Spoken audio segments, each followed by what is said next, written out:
আসসালামু আলাইকুম। আমি স্বপ্ন কুকিং এক্সপ্রেস থেকে আপনাদের সবাইকে জানাচ্ছি স্বাগতম। আমি আজ আপনাদের জন্য নতুন একটি রেসিপি নিয়ে আসছি। আমার রেসিপিটা চিংড়ি ডিমের ভুনা। আমি প্রথমে 7টা চিংড়ি নিয়েছি মাঝারি আকারের। এই চিংড়িটাকে আমি এখন মাখিয়ে রাখবো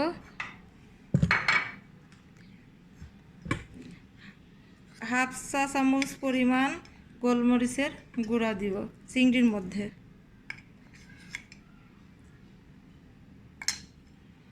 আমি পরিমাণ মতো লবণ দিয়ে দিচ্ছি চিংড়ির মধ্যে। আমি 1 চা চামচ পরিমাণ লেবুর রস চিংড়ির মধ্যে দিয়ে চিংড়িটাকে খুব ভালোভাবে মাখিয়ে রাখবো। এটা কিছুক্ষণ মাখিয়ে রাখবো 10 থেকে 15 মিনিট। তারপরে আমি মূল রান্নায় যাব। আমি কড়াইয়ে তেল দিয়ে দিচ্ছি চিংড়িটাকে ভেজে নেওয়ার জন্য।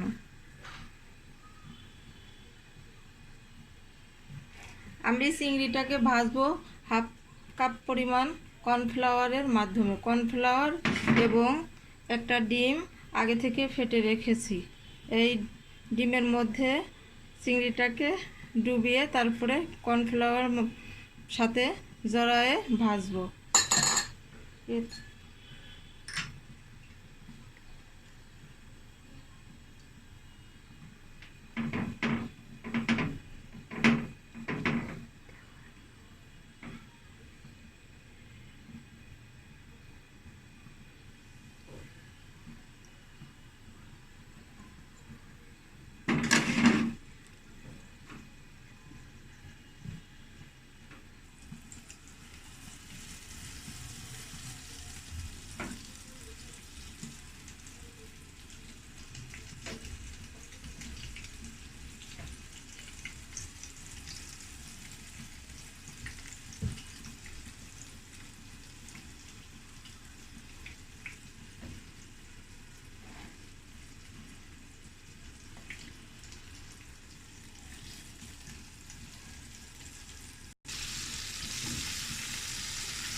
চিংড়িগুলো ভাজা হয়ে গেছে। আমি এখন চিংড়িগুলো তুলে নিচ্ছি।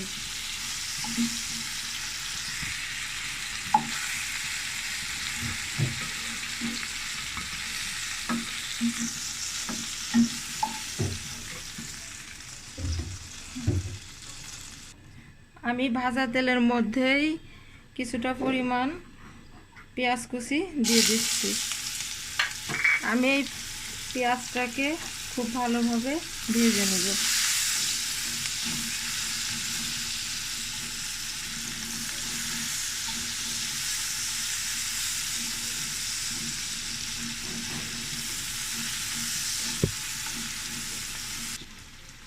আমি পেঁয়াজের মধ্যে হাফ ক্যাপসিকাম কাটা দিয়ে দিচ্ছি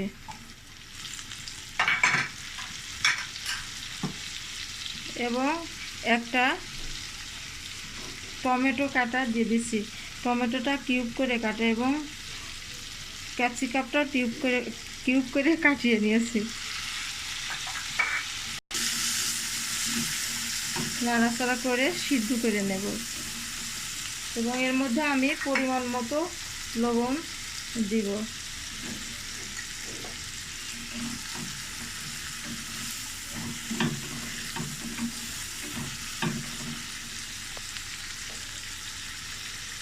আমি খুবই সামান্য পরিমাণ মরিচ দেব। কাঁচামরিচ কয়েক ফালি কাঁচামরিচ দেব, যেহেতু ক্যাপসিকামে মরিচ থাকে।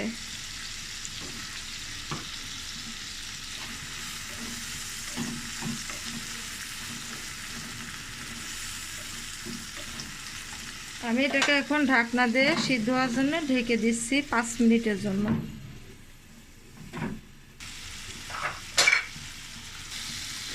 আমি 1 চামচ পরিমাণ পেঁয়াজ পেস্ট দিয়ে দিলাম, 1 চামচ পরিমাণ রসুন পেস্ট, 1/2 চা চামচ পরিমাণ আদা পেস্ট। এটাকে দিয়ে খুব ভালোভাবে নেড়ে চেড়ে আবারও ঢেকে দেব।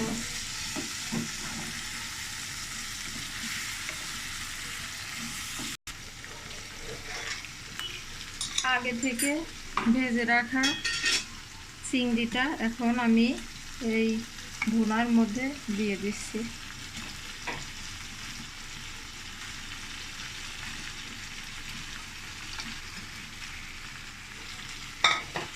এবং নেড়ে চেড়ে আমি সামান্য পরিমাণ এর মধ্যে পানি দিব।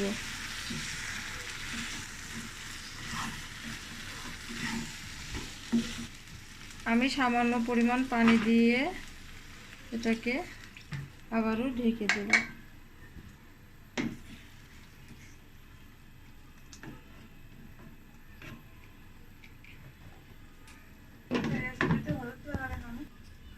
আমি ঢাকনাটা উঠায় এখন 1 চামচ পরিমাণ জিরা গুঁড়া দিয়ে দিচ্ছি।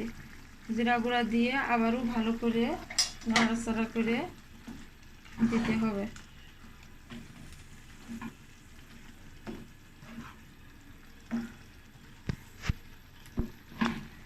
আমার রান্নাটা প্রায় হয়ে আসছে।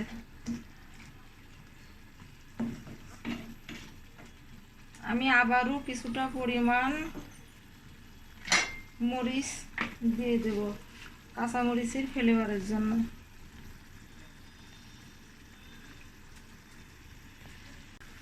আমি আবারও কিছুটা পরিমাণ ক্যাপসিকাম এবং টমেটো দিয়ে দিছি।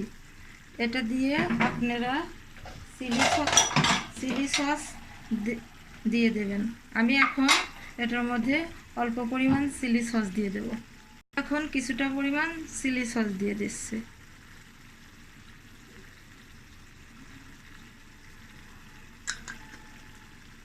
আমি চিলি সস দিয়েও এখন এটা ভালো করে নাড়াচাড়া করব।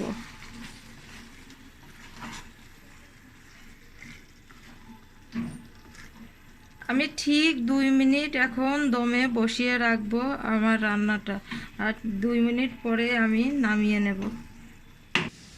আমার রেসিপি যদি আপনাদের ভালো লেগে থাকে তাহলে অবশ্যই আমার চ্যানেলটিকে সাবস্ক্রাইব, শেয়ার এবং কমেন্টস লাইক করবেন। আল্লাহ হাফেজ।